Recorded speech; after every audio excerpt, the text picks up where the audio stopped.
This week, we saw an unprecedented storm, some called it Frankenstorm, hit the east coast of the United States. Hurricane Sandy, the size of Texas, traveled up from the Caribbean and joined up with a blast of cold Arctic air, and the result was disastrous. Today, I would like to start with some personal observations and conclude with a lesson that we can learn from storms such as this. Meteorologists warned about the possible destruction Sandy would bring, and they were right. In the United States, the death toll has climbed to over 100. Considering the magnitude, that in itself is a miracle because Sandy hit some of the most populated areas of our country on the East Coast, New York City, New Jersey, that area. So the mere fact, when you consider the millions that live there, that 100 people lost their life. But through early warning, through evacuation, through preparedness, through a plan, people, their lives were spared. Had the storm come 100 or even 50 years ago, can you imagine how much worse it would have been? I'm sure that thousands would have perished had it happened. And you know what? That's not the only storm that happened this week. We were kind of focused on Sandy because it affected us, the United States. Were you aware on October 31st, the day after Sandy hit here, that a cyclone hit the shores of India? Terrible storm hit India, and right now, over 100,000 people are without homes. And some have died there as well. The death toll keeps climbing. And we could talk about other terrible storms. To name a few, Katrina, that took out New Orleans, Andrew, that took out Florida. And that's just two. The list could go on and on here in the United States, and if you add storms worldwide, there would be hundreds of storms that have brought death and destruction to mankind. And you know what people do? They ask what? They ask why? Why does this have to happen to us? I was reading on the internet this week, and there was a televangelist, a preacher on TV, and I honestly don't remember his name because I hadn't heard of him before, but he gave his opinion on why this terrible storm Sandy came to our country. He said it was to punish, it was God's wrath on President Obama, on Mitt Romney. I guess God's not partial when it comes to politics. He's mad at both of them. And gay people. God is bringing his terrible wrath and punishment on us. And I thought it was kind of funny that someone who saw that remarked, well, you know what? The pastor that said this also lives in the path of the storm. I wonder what terrible thing he did to bring God's wrath upon himself, which you kind of want to laugh at that. But, this pastor is not alone. I am sure there are many, many other people that think that this is punishment of some kind, that we have done something wrong, God is displeased, and we are just getting what we deserve, his wrath.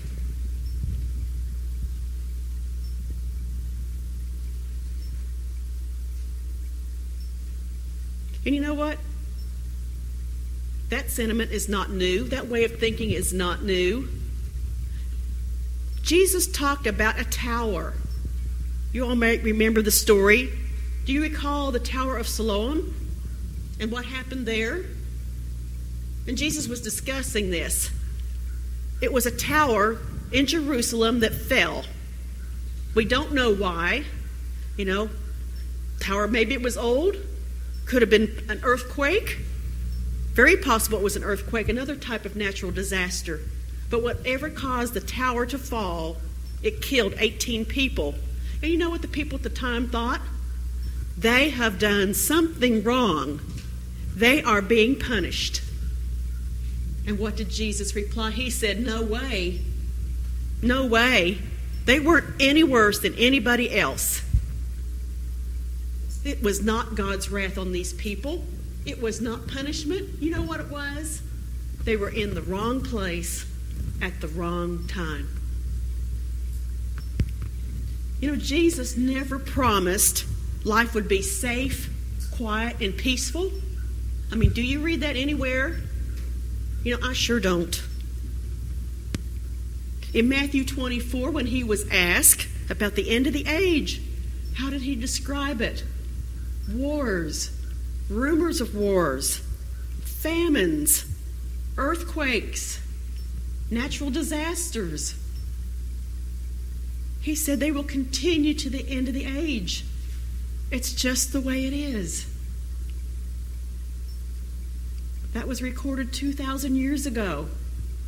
Christ's words. And it still happens today. But why? You still have to ask yourself, why does it happen? And I'd like to make a few personal observations at this point. And I have observed, as have others, that there is something about a storm of this magnitude. There is something about it that draws people together. You know, and we found out that in Lexington. Do you remember 5, 6, 7 years ago, I don't recall how long ago it was, the terrible ice storm that came? And what did people here in Lexington do? People that didn't even speak to each other, that lived next door or on the same street, lived in their own little world. But you know what? With no power, ice. What happened? They opened up their doors to each other. They started sharing can openers. Not the electric ones, you know, the old-fashioned ones, you know, the ones that would work with no power. There was story after story of people here in Lexington that went out of their way, that took people in, that took blankets and food and clothes and helped however way they could. The people of Lexington came together.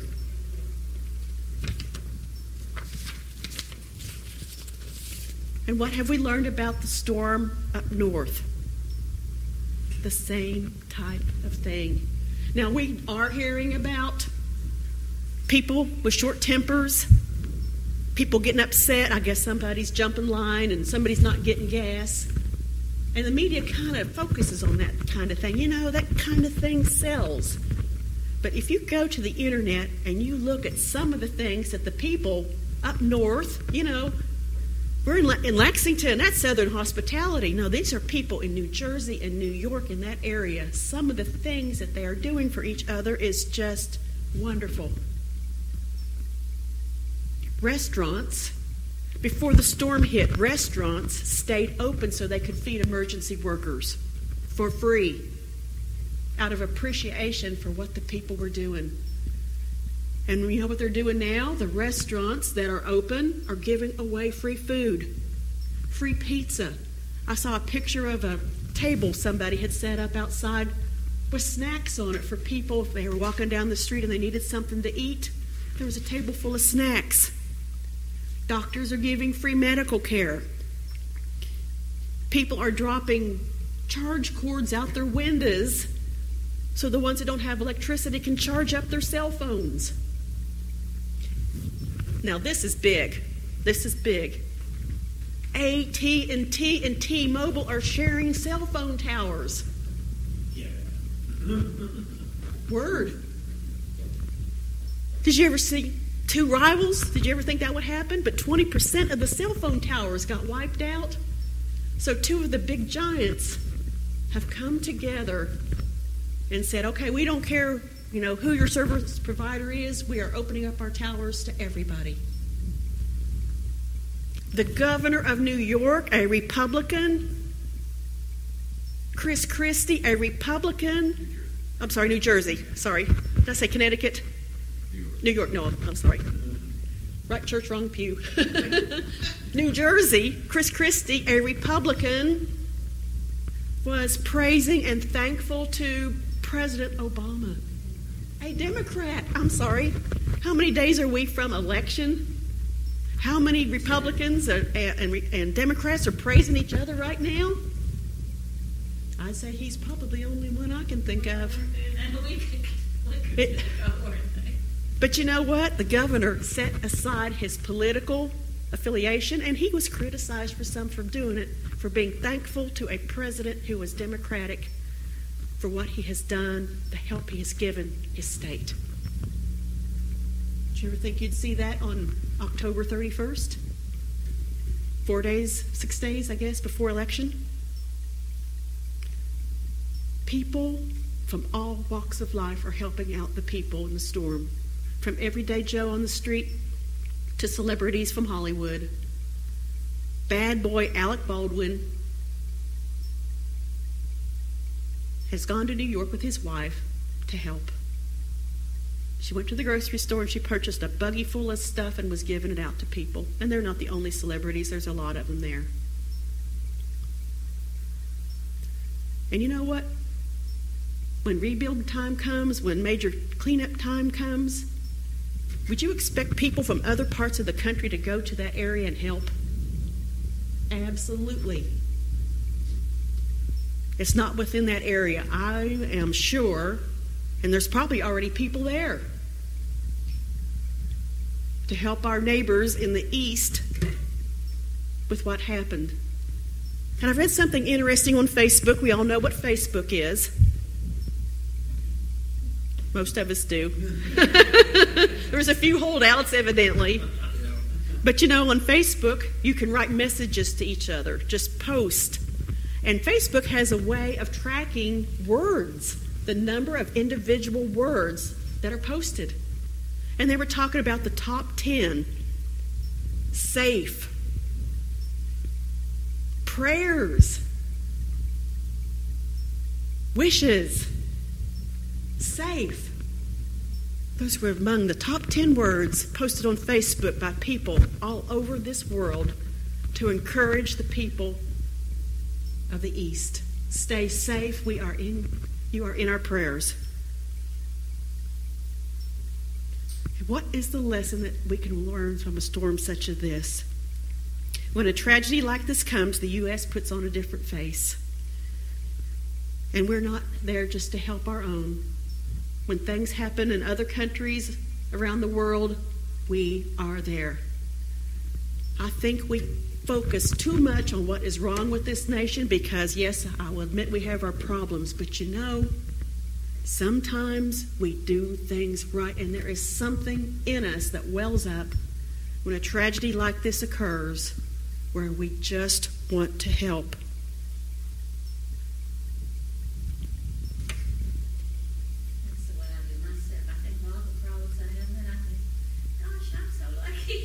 We are very lucky, luckier than we know. Did you realize that Jesus himself suffered through terrible storms like the one that hit the East? I want to quote some things that I saw on the internet that were written by a pastor, a Methodist pastor named Rodney Buchanan. He pastors the Mulberry Street United Methodist Church in Mount Vernon, Ohio.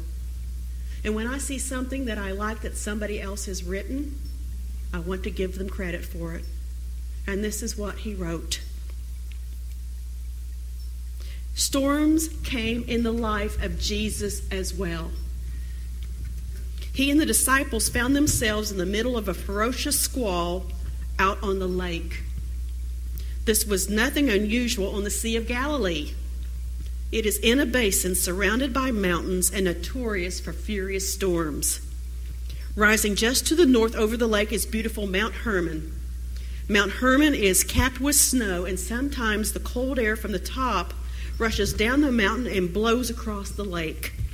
The force of the cold air meeting the hot, moist air around Galilee can be explosive, as it was on the day of the story that I'm going to talk about. It was exactly the same weather conditions that brought on Sandy, where the moist, warm air from the Caribbean collided with the cold air from the Arctic. And that is what happened that day on the Sea of Galilee. The cold air from the mountain blew down to the warm Mediterranean air and produced a disastrous storm. Jesus and his friends were in the middle of the lake when the squall hits.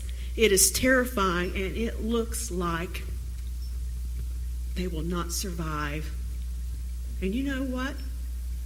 It was Jesus' idea that they get on this boat in the first place. Let's read the account out of Mark. Mark 4:35 through 41. It doesn't take up a lot of verses.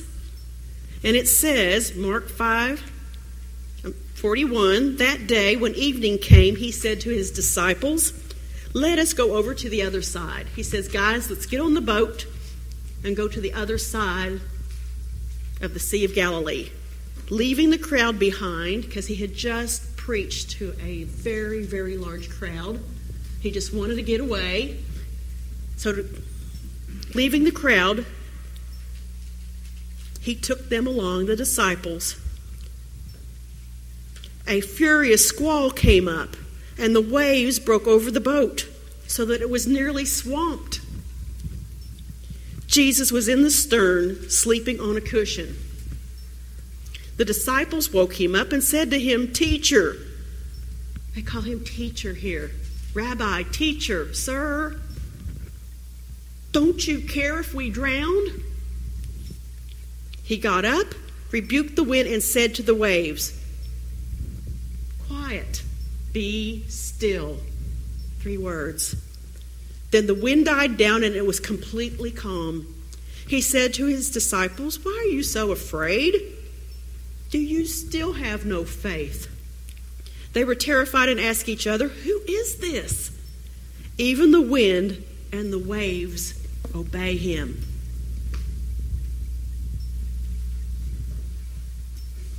The first lesson that we can learn from this story is storms will come. The Apostle Peter reminds us, Dear friends, do not be surprised at the painful trial you are suffering, as though something strange were happening to you. 1 Peter 4 through 12.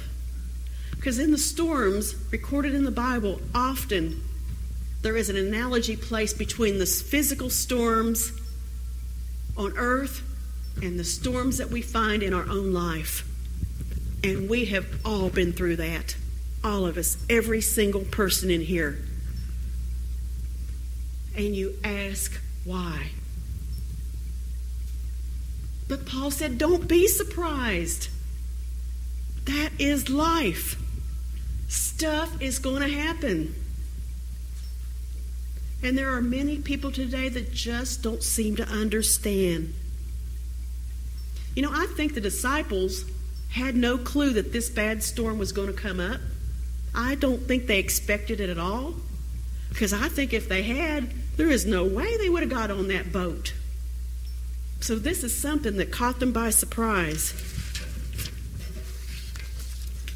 The second lesson of that story I just read in Mark is this. Jesus is with us in a storm. If you're going to be in a storm, the one person you want in your boat is who? Jesus. He could have stayed on shore and let them take their chances by themselves. Because I suspect he knew what was going to happen.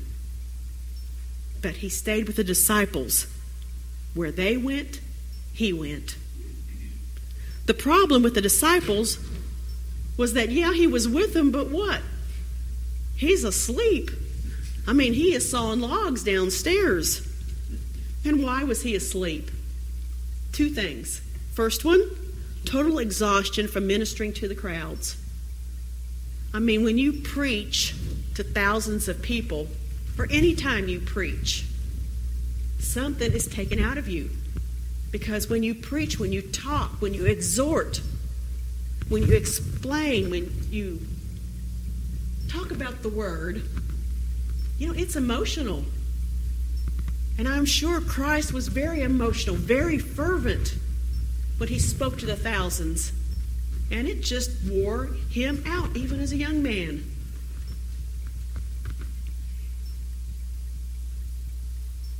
The other thing was, he was asleep because of what? He had total peace. Knowing who he was and who his Father was, he was not worried. But you know what? The disciples woke him up and they said, don't you care we're about to die? They interpreted his sleep as lack of caring. You know what is interesting about this story? This is the only place in the Bible where it talks about Jesus being asleep. The only place where it's recorded. Now, we know he slept. I mean, he was human just like us. But this is the only place where it says he actually was asleep. Several times we read about him staying awake all night in prayer, and we wonder how he did that. You know, obviously the guy had to sleep, and it is ironic because this is the time when you think it would have been impossible. Being jostled around in a little boat in the middle of a vicious storm, you'd think he would be awake, but he wasn't. The disciples wondered how he could sleep through it and how he could sleep when they were in danger. They expected him to be attentive to their needs even in his sleep. Have you ever been on rough seas?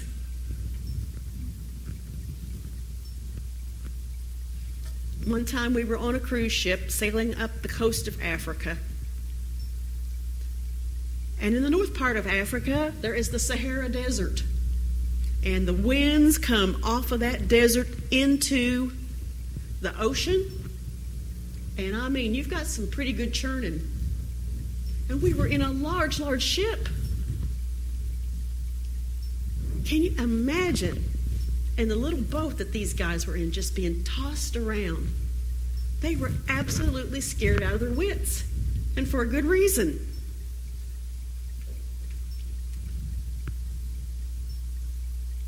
And Jesus is sawing logs on his cushion or his pillow. You know, we've all been there, haven't we? You're in the middle of a crisis and it seems like God is somewhere off taking a nap. You can almost hear him snoring. You know, he doesn't seem very responsive to our need. We might pray and get our friends to pray and do everything that we can to wake him up. And you get nothing. Doesn't he care about me? But what was Jesus' response when he was awakened? After he rebukes the storm, he says, "Be still, calm down." He rebukes his disciples. He asked them two questions. Why were you so afraid? And why do you still have no faith? Fear and faith are incompatible. You know, you might have expected Jesus to be compassionate here. Oh, the poor disciples, all upset and scared. Oh, I'm so sorry for you. No. He rebuked them. He said, why? Why are you so afraid? And you know, the disciples might have said, well, I don't know, but maybe it was the raging storm around us. You know, the violent pitching of the boat, the water swamping the boat, and it was starting to sink. Maybe it was that we thought we were about to drown. Just, you know, stuff like that. Don't you think we had a right to be anxious, to be worried, and wake you up? But Jesus was hoping that they had seen him do in the past, what they had seen him do in the past would have provided a stronger faith in the future, but that was not the case. You know, the disciples at this point in their life just weren't getting it. Witnessing the things, the miracles that Christ did, they didn't really understand who he was. In the account that I read, what did they call him? Teacher. Teacher. Sure, they knew he was from God. You know, there was something special about him. But they still, even with what they had witnessed and with what he had taught them, they just at this point still didn't realize in their heads who he was. The divine Son of God. So within this situation in the boat, in the storm, he's hoping that they will finally get it.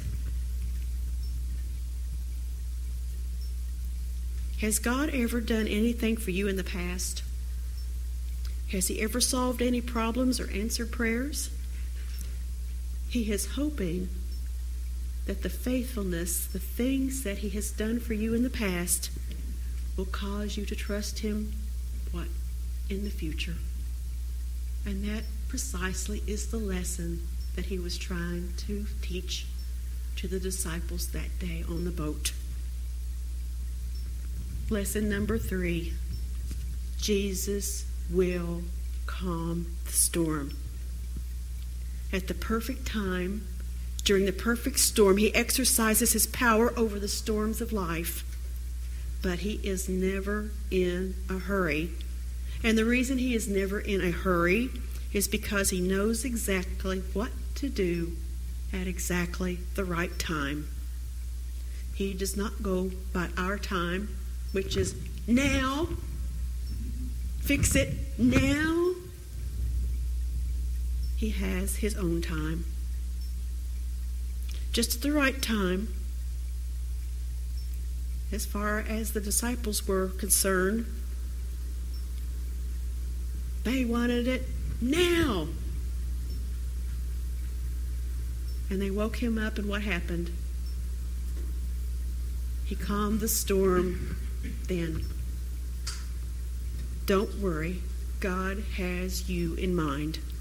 He knows and understands your situation. He knows and understands the situation of the people up in the east. And he loves them. He is not the avengeful, wrathful God that some think he is, that sent this storm as a punishment. He cares for you. His timing is perfect. The Bible says, you see, at just the right time when we were still powerless, Christ died for the ungodly. That's Romans 5:6. He is always watching out for us. Peter wrote, for the eyes of the Lord are on the righteous, and his ears are attentive to our prayers. 1 Peter 3:12. You might think he's off sleeping, but he's not. The fourth lesson of this is this. It is only in the storm that we truly understand who Jesus is. I think the most amazing part of this story is the disciples' reaction to Jesus.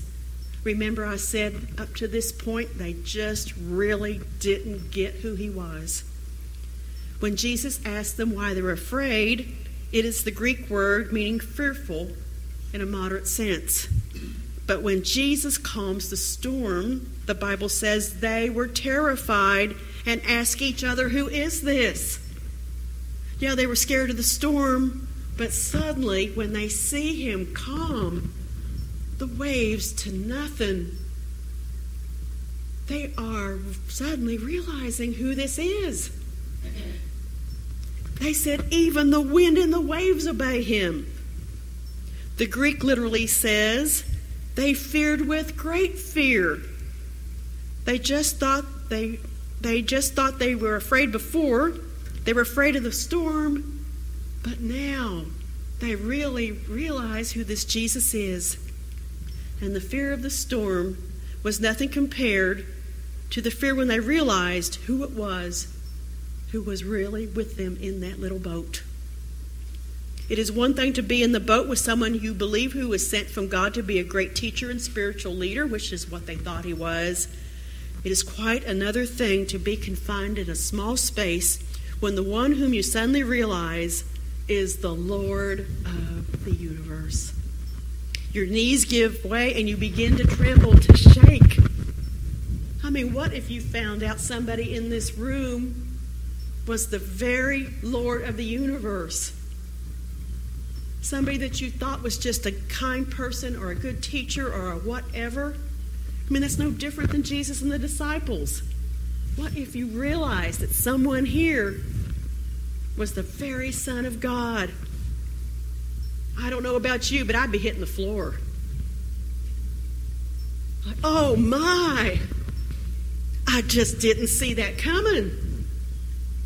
You know, the Creator, God, is actually in this boat, in this room with me. Wow, just unthinkable. Your insides start shaking and they cannot stop. No different with the disciples than it would be with us today. You know what? we keep meeting Jesus in new ways as we go through life. In the good, in the bad, in the crisis. We don't really understand who he is or the power he has until what? We see him work. Is there anybody in this room that has not seen the hand of God?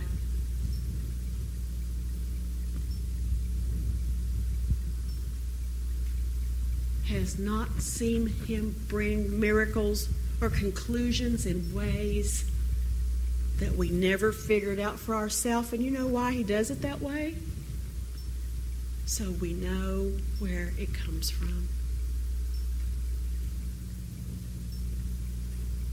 That is what Peter meant when he said, though now for a little, while you may have to suffer grief in all kinds of trials, and we all do, these have come so that your faith, of greater worth than gold, which perishes even though refined by fire, may be proved genuine and may result in praise, glory, and honor when Jesus Christ is revealed.